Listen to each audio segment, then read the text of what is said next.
আকর্ষণ করবো যে আমাদের আজকের আজান তো আলোচনার সাপেক্ষে যদি আমাদের আলোচনা লম্বা হয় নামাজ আজান তো বিলম্ব হতে পারে। আপনাদের আপত্তি আছে? যেহেতু আমরা পাড়া মহল্লার গ্রামের লোক আছি আর এশার নামাজ বিলম্ব হলে কোনো সমস্যা হবে না ইনশাআল্লাহ। এবং আপনারা দাওয়াতপ্রাপ্ত আছেন আজকে সকল আমাদের দর্শক। আসসালামু আলাইকুম ওয়া রাহমাতুল্লাহি ওয়া বারাকাতুহু। ইন্নাল হামদালিল্লাহি ওয়াহদা ওয়াসসালাতু ওয়াসসালামু আলা রাসূলিল্লাহ ওয়া আলা আলিহি ওয়া সাহবিহি ওয়া মান ওয়ালাহ আম্মা বা'দ ফাইন্না খায়রাল হাদীথি কিতাবুল্লাহ ওয়া খায়রাল হাদী হাদী মুহাম্মাদিন সাল্লাল্লাহু আলাইহি ওয়াসাল্লাম ওয়া শাররাল উমুরি মুহদাসাতুহা ওয়া কুল্লু মুহদাসাতিন বিদআহ ওয়া কুল্লু বিদআতিন দালালাহ ওয়া কুল্লু দালালাতিন ফিন-নার। ওয়া বা'দ ফা'উযু বিল্লাহি মিনাশ শাইতানির রাজীম। বিসমিল্লাহির রাহমানির রাহিম। ইয়া আইয়ুহাল্লাযীনা আমানুত্তাকুল্লাহ হাক্কা তুকাতিহি ওয়া লা তামুতুন্না ইল্লা ওয়া আনতুম মুসলিমুন। ইয়া আইয়ুহাল্লাযীনা আমানুত্তাকুল্লাহ ওয়া কুলু কাওলান সাদীদা يصلح لكم أعمالكم ويغفر لكم ذنوبكم ومن يطع الله ورسوله فقد فاز فوزا عظيما. أما بعد فأعوذ بالله من الشيطان الرجيم. بسم الله الرحمن الرحيم. من عمل صالحا من ذكر أو أنثى وهو مؤمن فلنحيينه حياة طيبة ولنجزينهم أجرهم بأحسن ما كانوا يعملون. عن أبي هريرة رضي الله تعالى عنه قال قال رسول الله صلى الله عليه وسلم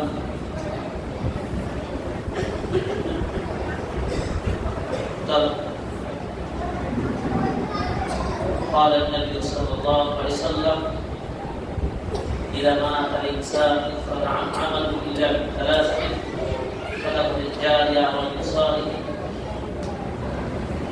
أو علم ينتفع به أو كما قال النبي صلى الله عليه وسلم.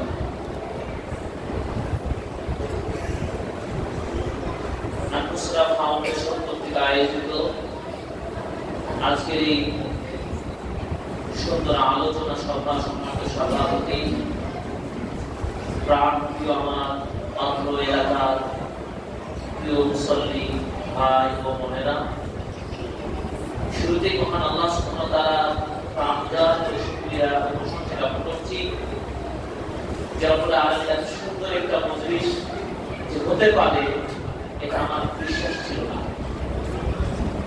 যে এই সমাজপুর কেন্দ্রীয় মসজিদে পুরো এলাকার মানুষ আপনারা আজকে আলোচনা শোনার জন্য মসজিদে আসতে পেরেছেন, পুরো মসজিদ ভর্তি আলহামদুলিল্লাহ। এবং আমি খোঁজ পেয়েছি মসজিদের দ্বিতীয়তলায় মা বোনদের জায়গা দেওয়া যায় না। যে রব্বুল আলামিন এত সুন্দর একটি পরিবেশ আমাদের জন্য দান করেছেন, সে আল্লাহর প্রশংসা কম বা বেশি? আমরা বেশি প্রশংসা করি আলহামদুলিল্লাহ। দরুদ ও সালাম বর্ষিত হোক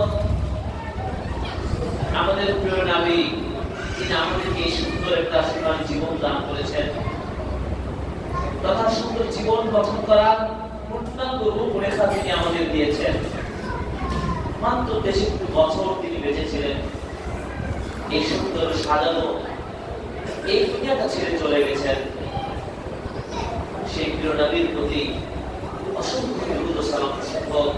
আমরা সবাইকে সাল্লাল্লাহু আলাইহি ওয়াসাল্লাম। আমরা এই দুনিয়ায় এসেছি, আল্লাহ আমাদেরকে পাঠিয়েছেন একটা লক্ষ্য নিয়ে। আমাদেরকে সেই লক্ষ্যটা বাস্তবায়ন করতে হবে। সেটা যদি পারি তাহলে আমরা হতে পারবো সকল প্রকৃত ব্যবসায়ী। আজকের আলোচনা যেটি করবো সফল ব্যবসায়ী কারা এবং কোনটি সত্যিকারের সফল ও সার্থক ব্যবসা, যেই ব্যবসা করলে সত্যিকারে আমি একজন সফল ব্যক্তি হতে পারবো দুনিয়াতে এবং পরকালে উভয় জগতে। তাহলে সেই ব্যবসাটা কি, যেই ব্যবসার সাথে যুক্ত থাকলে সত্যিকারই দুনিয়ার কোনো হতাশা থাকবে না, আর অনন্ত জীবনের হতাশা দূরের কথা, আপনি সৌভাগ্যময় সুখময় জান্নাত দীর্ঘ করতে পারবেন।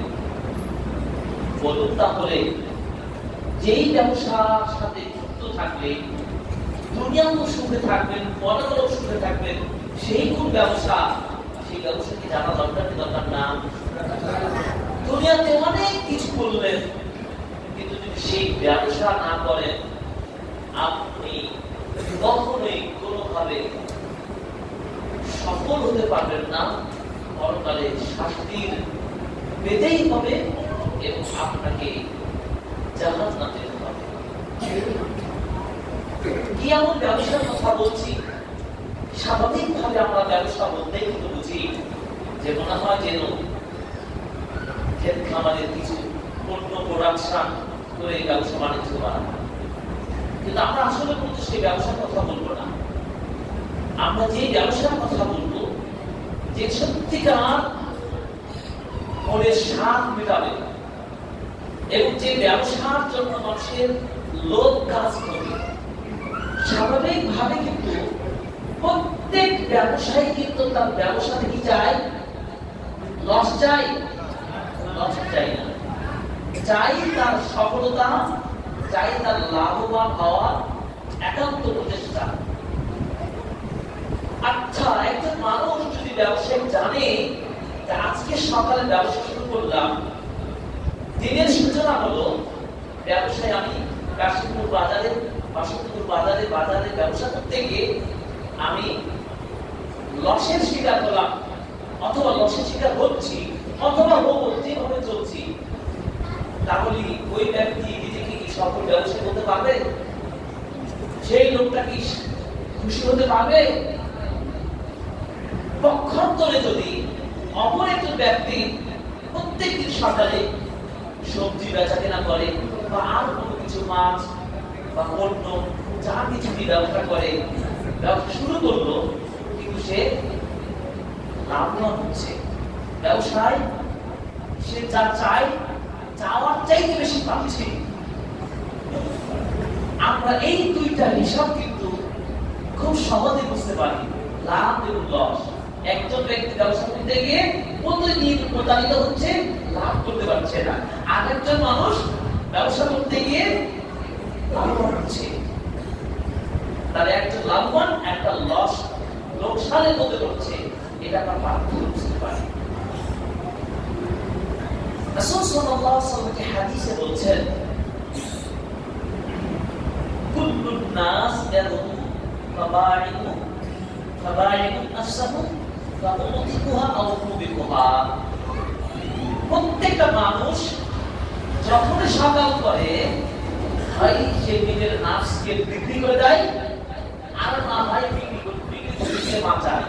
এর মানে হলো হয় সকাল করতে গিয়ে সূচনাতে সে নিজেকে হেফাজত করে তার ঈমানকে বাঁচাতে পারলো, আর মানে সকালে সে এমন কিছু কাজ করলো যে সে তার ঈমান আমলকে নষ্ট করে দিল, নিজেকে ধ্বংস করে দিল। এজন্য আমাদেরকে ওই ব্যবসা করতে হবে যে ব্যবসা করতে পারলে আমরা সত্যিকার সফল হতে পারব। আমরা যে ব্যবসার কথা বলছি সেটি হচ্ছে পরকালের ব্যবসা, আর যেটা নিয়ে ব্যবসা করতে আমাদের প্রোডাক্টটা হবে ভালো বুঝতে হবে। লক্ষ্য হচ্ছে পরকাল অর্জন, আর ব্যবসা করতে হবে আমলে সালেহ। এই আমলে সালেহ তাহলে কোন কোন প্রশ্ন আসতে পারে, আমলে সালেহ কোন কোন কি কি? সব ইমানি ভালো কাজ আছে, যেমন সালাত, সিয়াম, যাকাত, দান সালাতা, হজ, কুরবানি, দান খায়রাত, আত্মীয়তার সম্পর্ক রক্ষা করা, ইয়াতিম প্রতিপালন করা, আল্লাহর বিধান মেনে চলা। এইগুলো হচ্ছে এক একটা কি পণ্য প্রোডাক্ট। মুদিখানার দোকানদারদের সব রকম থাকে, এক একটা পণ্য বিক্রি করে এক এক ধরনের লাভ করে। ঠিক আল্লাহ তাআলা এই ব্যবসাগুলোর এক একটি পর্ব দিয়ে রেখেছেন, এক একটা সাইট রেখেছেন, যেই ব্যবসাগুলো করলে এক এক ধরনের লাভ অর্জন করতে পারবেন। আর এই পুরো লাভের ফায়দাটা দুনিয়াতে তো পাবেন, পরকালে পরিপূর্ণভাবে আপনি অর্জন করতে পারবেন। এর পরিদান আপনি পাবেন ইনশাআল্লাহ। আজকের আলোচনায় শেষ দিকে একটা গুরুত্বপূর্ণ আলোচনা আসবে। যদি ব্যবসা করতে না পারি জীবদ্দশায়, পরকালে হতাশা শেষ থাকবে না। হতাশা শুরু হবে মরা থেকে।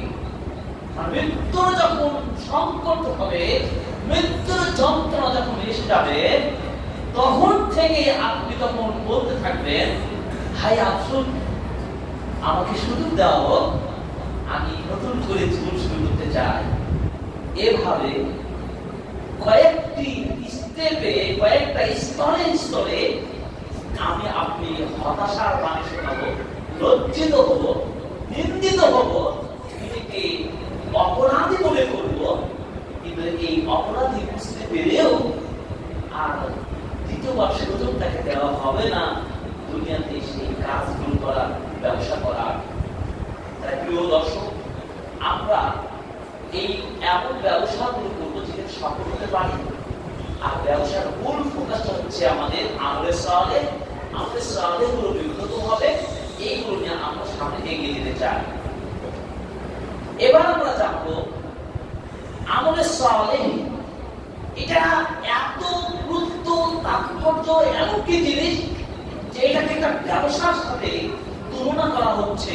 নিঃসন্দেহে আমলের সালেহ এর গুরুত্ব, তাৎপর্য নিঃসন্দেহে আছে।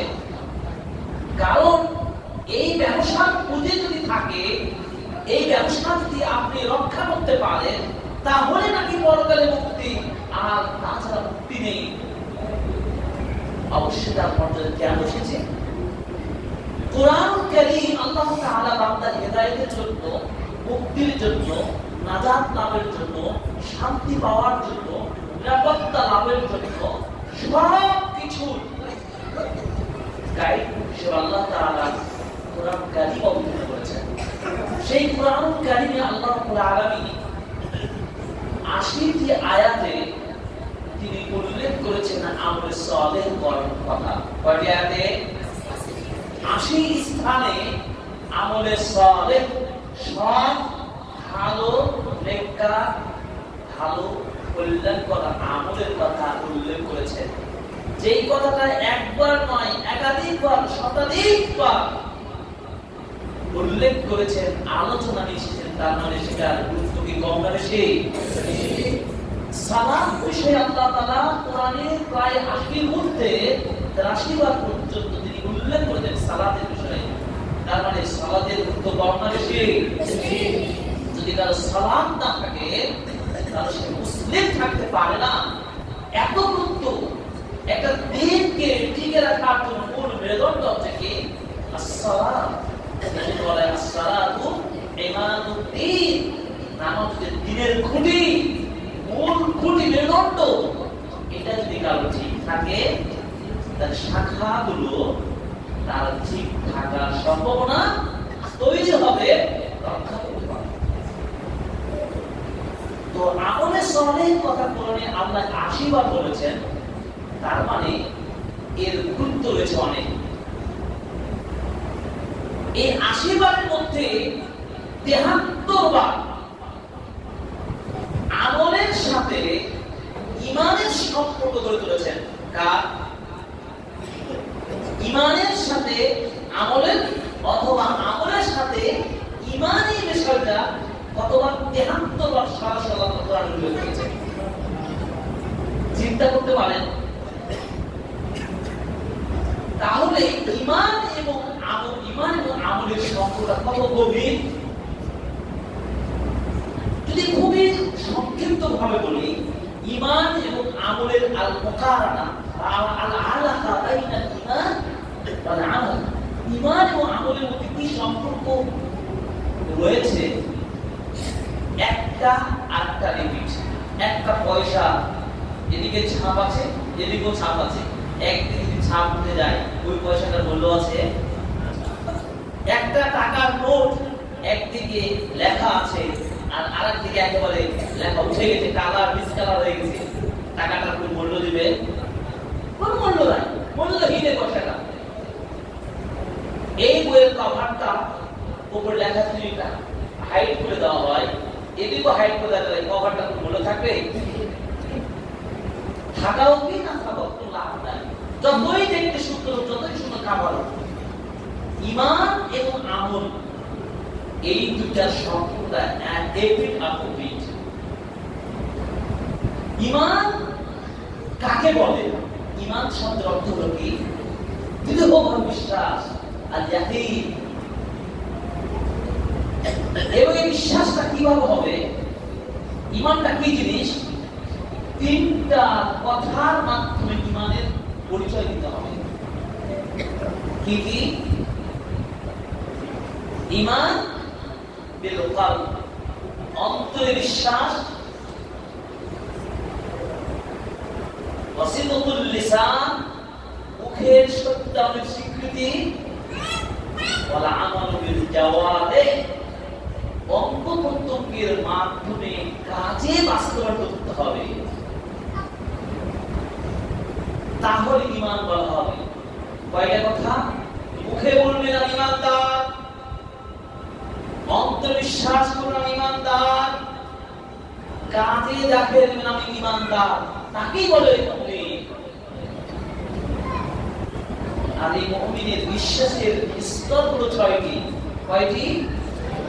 এই 6টি স্তরকে বলা আরকানুল ঈমান।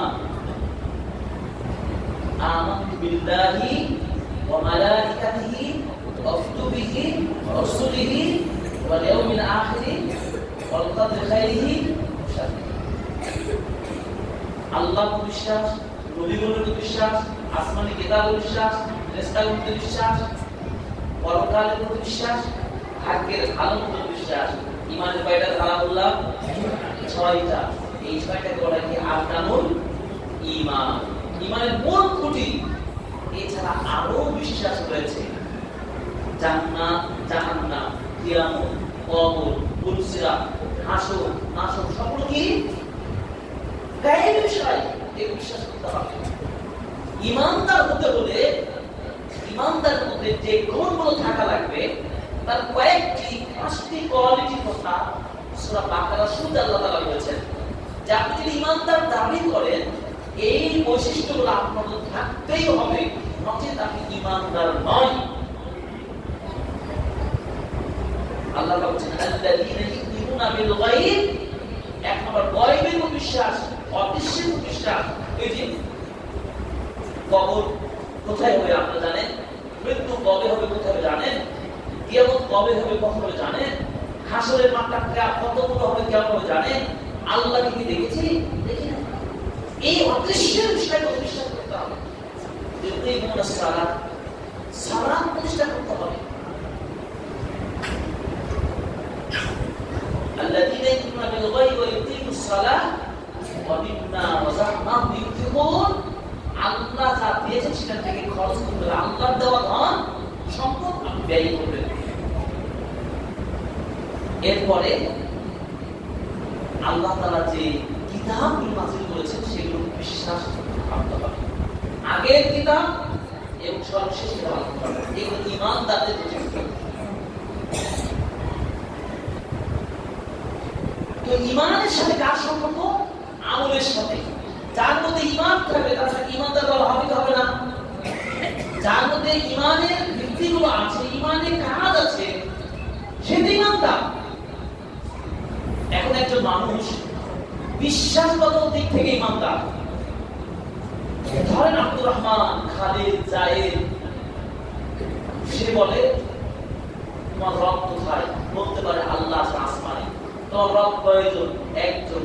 তোমার নবীকে মুহাম্মদ সাল্লাল্লাহু আলাইহি ওয়াসাল্লাম। তোমার কিতাব কি? আল কোরআন।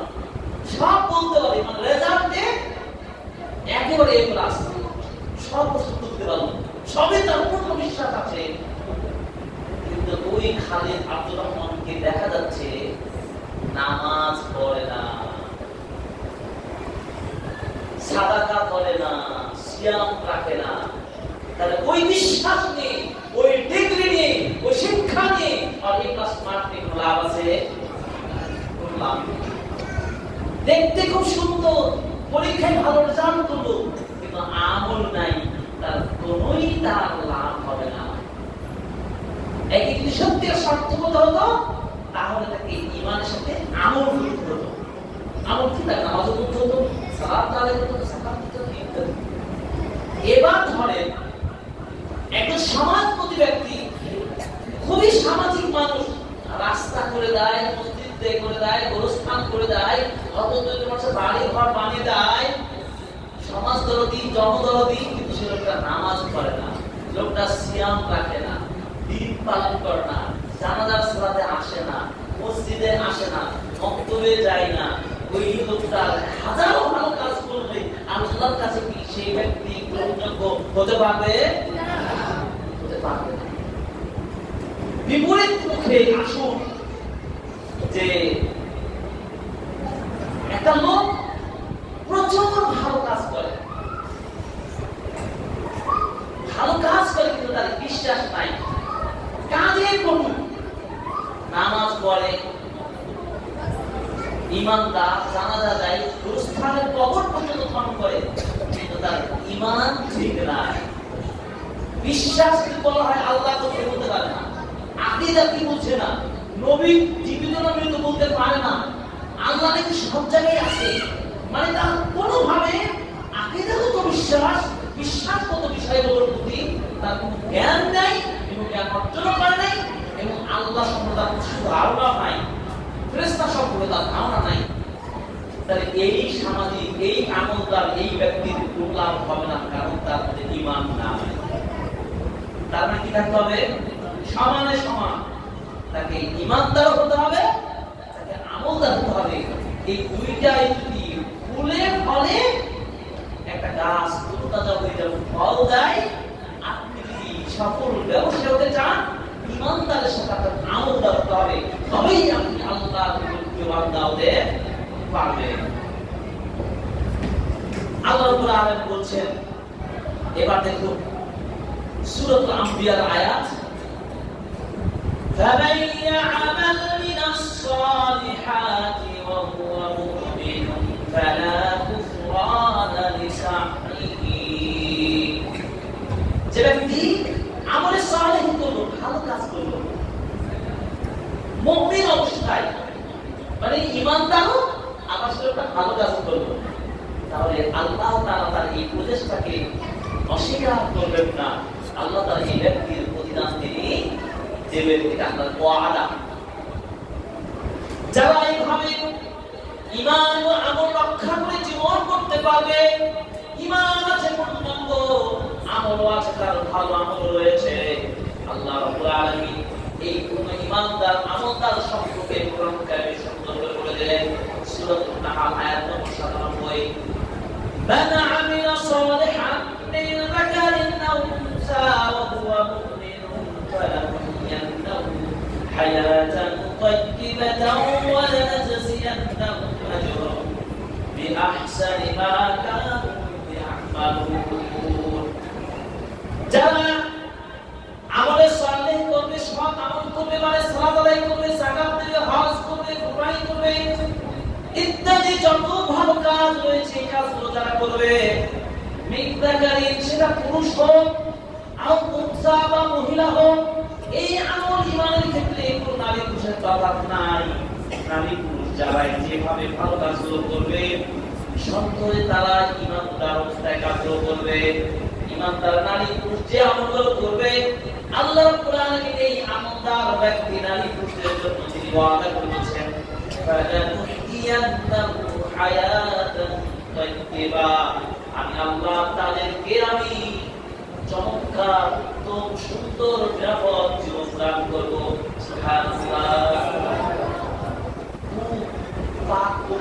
স্বাচ্ছন্দ্য সুন্দর নিরাপত্তা শান্তিময় সুখের জীবন দান করবো, আনন্দময় জীবন দান করবো। সুবহানাল্লাহ। ইমানদারদের ভয় আছে। সাময়িক ভাবে মনে হবে সে গোস্ত ভাত খেতে পারেনি, কিন্তু সে ডাল ভাত খেয়ে সুখে আছে। আর যে লোকটা গোস্ত ভাত খেয়ে 5 স্টার হোটেলে থেকেও তার চোখের ঘুম আসে না, আনন্দ পায় না, ওই লোকটা কোথায় সুখ পেল? কারণ তাতে ঈমান আছে, আমল নাই। যে আমাদের সমাজ ঈমানদার পাবে অনেক, কিন্তু কি নাই? আমলদার নাই। ব্যবসায়িক আছে, অন্য নাই, কিনে ব্যবসা করবে। ঈমানদার আছে, বাপকা বেটা মুসলিম আছে, কিন্তু তার আমল নাই। কারণ রাত গভীর করে ঘুমিয়ে পড়ে আমার সোনার ছেলেরা, সূর্য উঠে এর করে অফিসে সরাসরি চলে যায়, রাস্তা করার সময় হয় না, সকালের ব্রেকফাস্ট করার সুযোগ পায় না, সরাসরি ঘুরতে ঘুরে অফিস চলে যায়। তাই ঠিকই পরে প্যান্ট পায়জামা ঠিকই পরে। আল্লাহ রাসূল বলছেন যে লোকটা এইভাবে ঘুমিয়ে গেল, সূর্য উঠে ঘুম থেকে জাগ্রত হলো, শয়তান তার কানে প্রসাব করে দিল, এই প্রসাব খেয়ে সকাল উঠলো। নাউযুবিল্লাহ। সালাম কি করতেন? রাত জেগে ইবাদত করতেন, ফজর সালাম তারা ছাড়তেন না।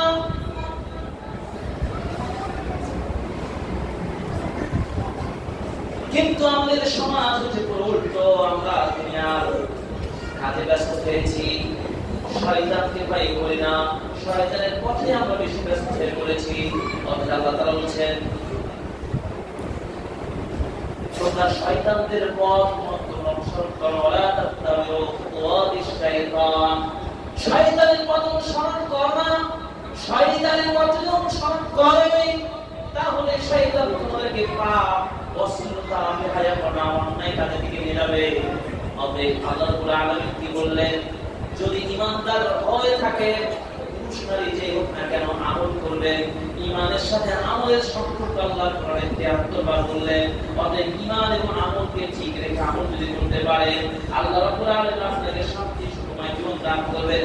শুধু তাই নয়, ওয়ালা নাজসিয়ান্নাহুম আজরাহুম বিআহসানি মা কানু ইয়ামালুন।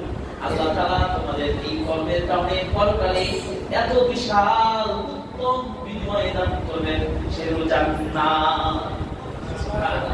জান্নাতের জায়গা কিছু তুলনা হবে? এই জান্নাত পাওয়ার জন্য আমাকে আমল করতে হবে।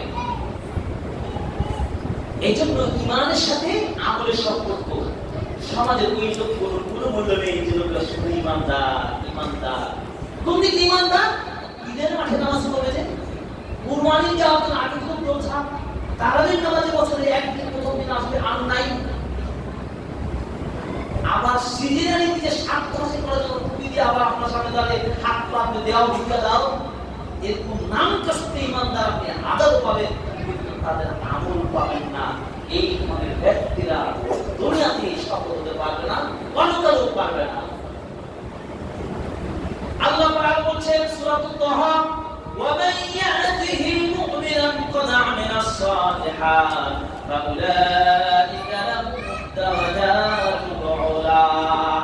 যে ব্যক্তি ঈমানের সাথে আমল করবে, সৎ আমলগুলো করবে, আল্লাহর ওয়াদা হলো কি ফাউলাইকা লাহুমুদ দারাজাতুল উলা।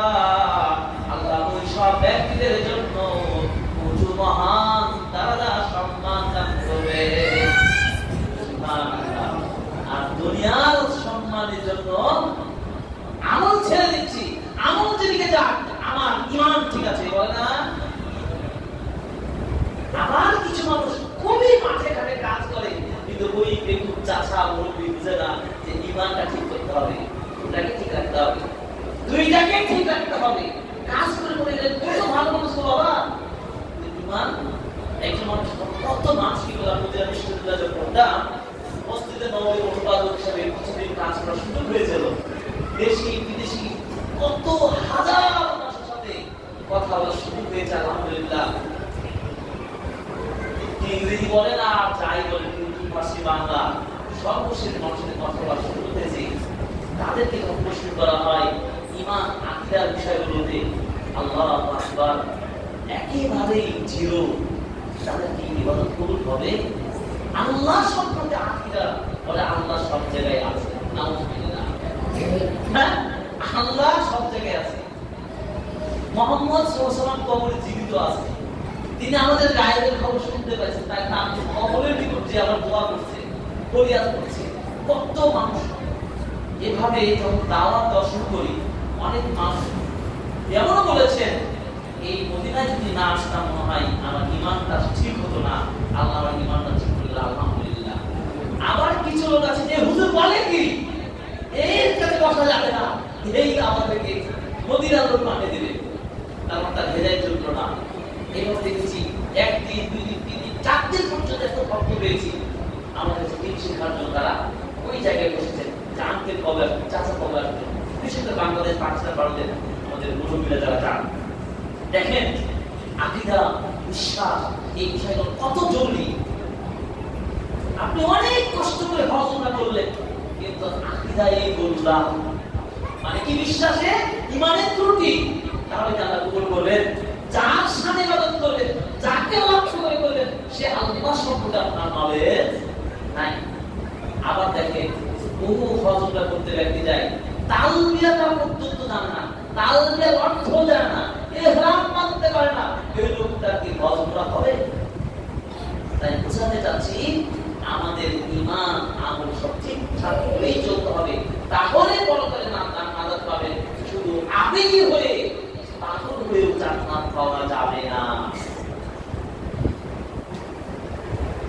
তাহলে ঈমানের সাথে একটা আমলের সম্পর্কের কথা স্পষ্ট বলা হলো।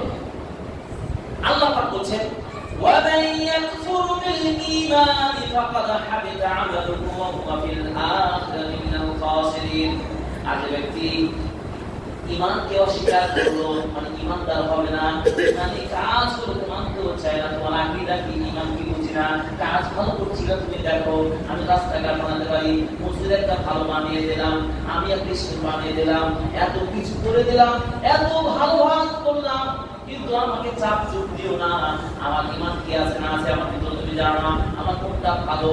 আল্লাহ বলছেন এইভাবে কাজ করলে হবে না, তুমি কাজ করেছো কিন্তু তোমার ঈমান ঠিক নাই। ঈমান এবং কাজ দুটোরই তোমাকে সমন্বয় থাকতে হবে। যদি ঈমান না থাকে আর আমল আপনি করে যান, আল্লাহ পাক বলছেন পরকালে এই লোকটা ক্ষতিগ্রস্ত হবে, তার কর্মের কোনো ফল পাবে না, কোনো ফল পাবে না। এজন্য আমাদেরকে মনে রাখতে হবে ঈমান এবং আমল দুটা একটার সাথে আরেকটা সম্পর্ক। এই বিদ্যুতের তার, বিদ্যুতের লাইন আছে, কিন্তু বাতাস খাওয়ার জন্য ফ্যান নাই, তাহলে হবে? ফ্যান আছে কিন্তু বিদ্যুৎ নাই, ফ্যান কি দিয়ে ঘোরাবে? দুইটাই রাখবে না, ঈমানও রাখবে, আমলও রাখবে। এটা প্রবল কথা। মুনাফিকি চরিত্র না থাকে, ঈমানদারদের মধ্যে বসে আমরা বসতে তখন ঈমানদার আমরা, আবার যখন গ্রামের আড্ডায় বসতে তখন আবার চাঁদাবাজ হয়ে যাবে, সন্ত্রাস হয়ে যাবে, চলবে না। আমাদের গ্রামের মুরব্বীরা আপনারা মাটির পর আসর পর দোকানে বসে পছন্দ করেন না? কি করেন দোকানে? কোরআন হাদিসে আলোচনা হয়, তাই না? খুব সুন্দর সুন্দর কোরআনের আয়াত হয়, হাদিস হয়। হাদিস হয়, কোন হাদিস হয়? জাহেলি হাদিস হয়, যা আপনার ঈমানকে ধ্বংস করে দেবে। আপনারা তার ছেলে ঈশার পরে আলোচনা করতে, মাগরিব থেকে ঈশার মধ্যে আড্ডা দিয়েছে, এর ফলে একটা জবাব চলবে না। আমি বলেছি ওইগুলো ছাড়তে হবে। আপনারা এদের চমৎকার দাস শোনার মতো পরিবেশ পেয়ে গেছে, এই যে আল্লাহ তাদের কবুল করুক, আমিন। এই জন্য মানুষ যে আমলটা করবে তার আমলের আগে কিন্তু সবচেয়ে সার্জারি করতে সেটা অন্তর্গত ঈমানের জায়গাটা। প্রত্যেকটা ধাপ আছে না, আপনি ঈমান আনেন নাই, মসজিদে চলে আসতে হবে, নামাজ আসতে হবে, আগে ঈমান আনতে হবে, কাজে শাহাদাত করতে হবে। এই জন্য আপনাকে বিশ্বাসের দিকটাকে ক্লিয়ার করতে হবে।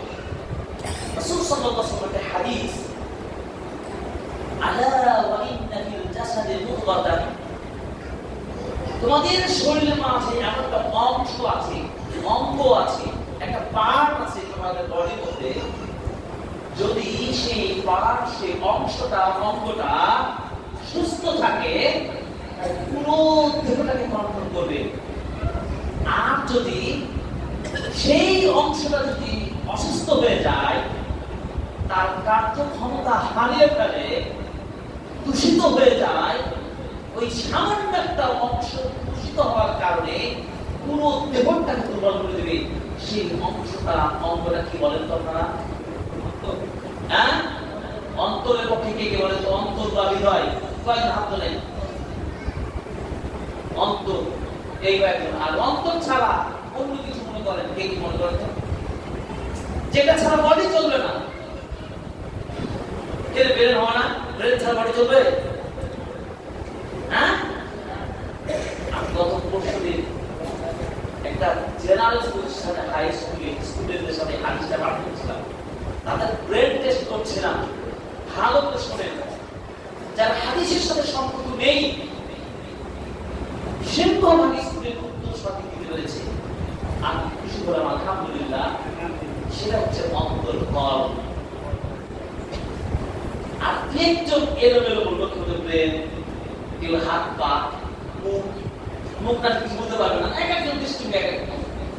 বাংলাদেশে একটা শ্রেণীর জন্ম হয়েছে যাদের নামটা খুব সুন্দরভাবে আমরা প্রচার করি। তারা শুধুমাত্র কোরআনকে প্রকাশ করবে। কি করবে?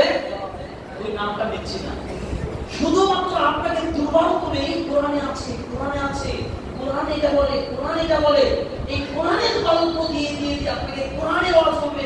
আল কোরআন আল্লাহ বলে, আল কোরআন আলোকে আসুন আমরা জীবন করি, আসুন আল কোরআন, আল কোরআন করতে করতে গলা ফাটিয়ে দেওয়া হলো। কিন্তু আল কোরআনকে বুঝবেন কিভাবে? সুন্নাহ ছাড়া আল কোরআন বোঝা যাবে না। এই ওয়াজ কিন্তু হুজুররা করে না, হাজারো বলে।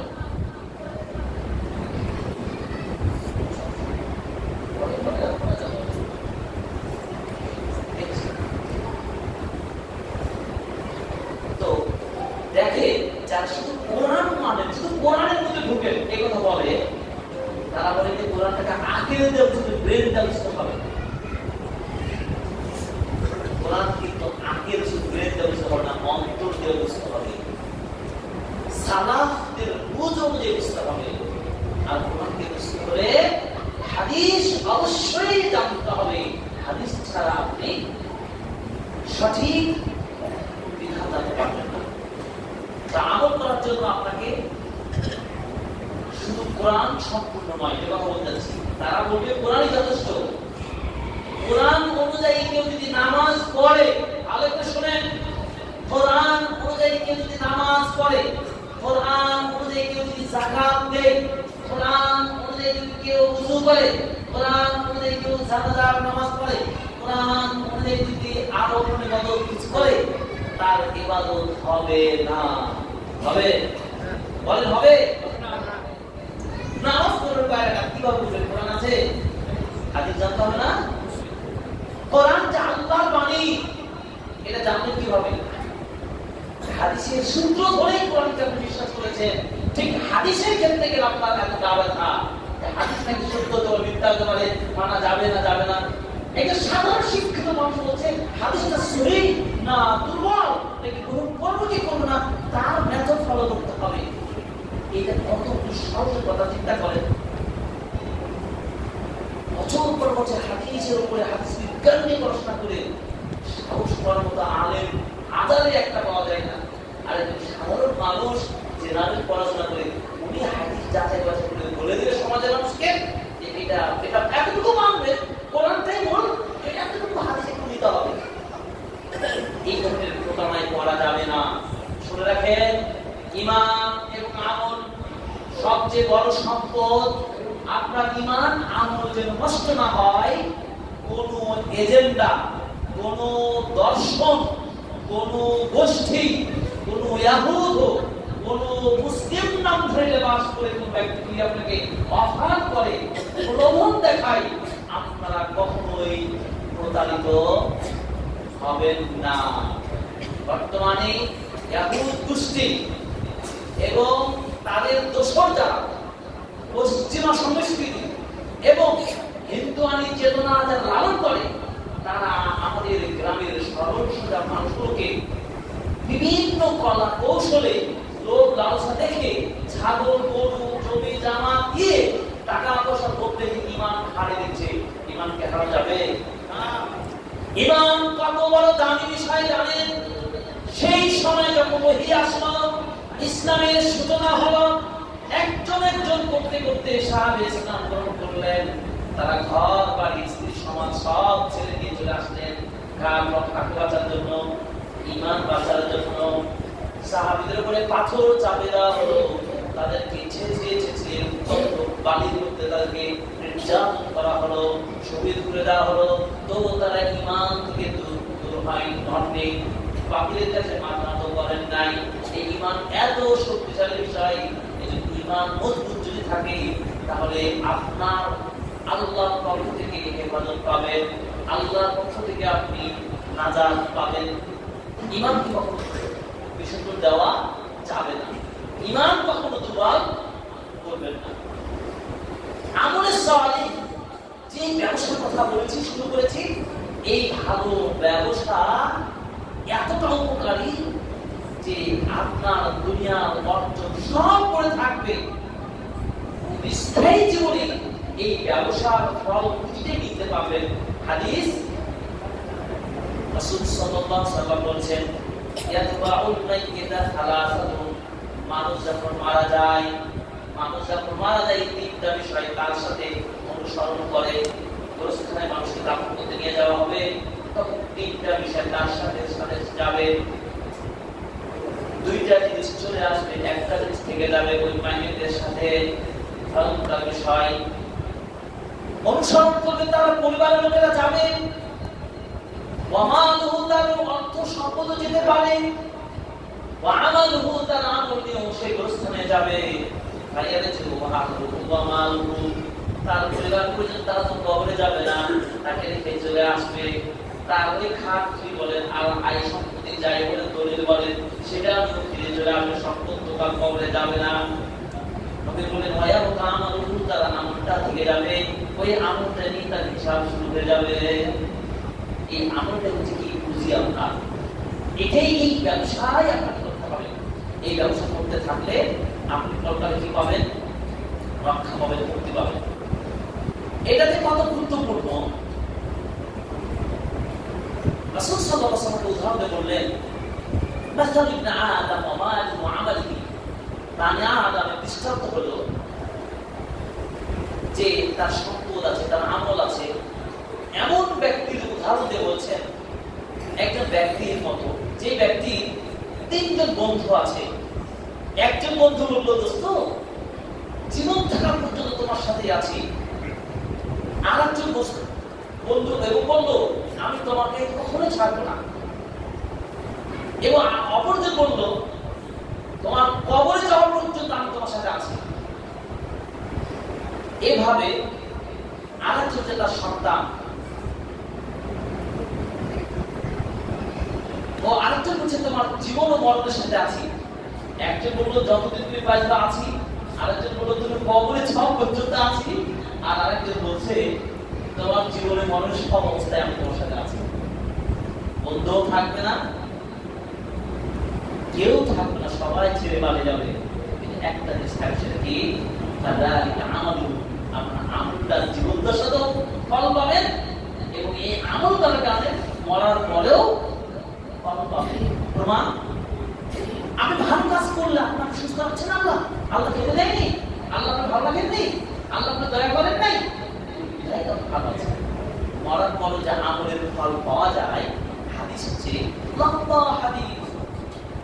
রাসূল সাল্লাল্লাহু আলাইহি ওয়াসাল্লাম বলেছেন, মানুষকে যখন কবরে রাখা হবে, কবরের কথা মনে পড়ে আপনাদের? কবর দেখেছেন? কে কে কবর দেখেছেন বলেন তো? মাশাআল্লাহ, সবাই কবর দেখেছেন। কবরের কথা, এই কবরের আলোচনা তো অনেক আছে। যখন কবরে লাশটা রাখা হবে, দাফন করে চলে আসা হবে, এরপরে ইয়াতি রাজুলুন হাসানুল ওয়াজহি, সুন্দর ফুটফুটে চেহারার একজন ব্যক্তি ওই কবরে থাকা ব্যক্তির সামনে হাজির হবে এবং সে এসে বলবে, আবশির, এই সুসংবাদ গ্রহণ করো, এই দিনটাই তোমাকে আল্লাহ অঙ্গীকার দিয়েছিলেন, তুমি আমল করো, কবরে যেতে হবে, কবরে তোমার ফয়সালা হবে। ফেরেশতা সেদিনটা প্রশ্ন করবে না? তার চেহারা এত উজ্জ্বল সুন্দর, তখন তাকে বলে, তুমি কে, এত সুন্দর, ব্যাপার কি? তখন সে বলবে, জানেন, আনা আমালুন সালেহ, আমি তোমার দুনিয়াতে ভালো আমলগুলো যে করতে, সেটা নিয়ে ফল ফিরে পাবো। বুঝছেন? এই আমলে সালেহ করার হাদিসে আসছে, সাল্লাল্লাহু আলাইহি ওয়াসাল্লাম বলেছেন, ইদা উদিয়াতিজ জানাজা, যখন কোন মাইয়িতের জানাজা রাখা হয়, ফাহতামালাহার রিজাল ওয়া আনাতিহিম, ওই ব্যক্তিকে, মাইয়িতকে তার পরিবারের সদস্যরা তাকে কি করে, কাঁধের উপরে বহন করে গোসল নিয়ে যায়। ফাইন কানাত সালিহাতান, ওই মাইয়িত যদি কি হয়, সৎ হয়, ঈমানদার ব্যক্তি যদি মারা যায়, ক্বালাত কদ্দিমুনি কদ্দিমুনি, তখন বলবে, আমাকে দুনিয়াতে না রেখে তাড়াতাড়ি তাড়াতাড়ি কবরে নিয়ে যাবো। যত তাড়াতাড়ি কবরে যাবে, দুনিয়াতে ভালো কাজ করার প্রতিফলটা তাড়াতাড়ি পেয়ে যাবে। আর যদি খারাপ মানুষ হয়, সে চাইতে চাইবে না।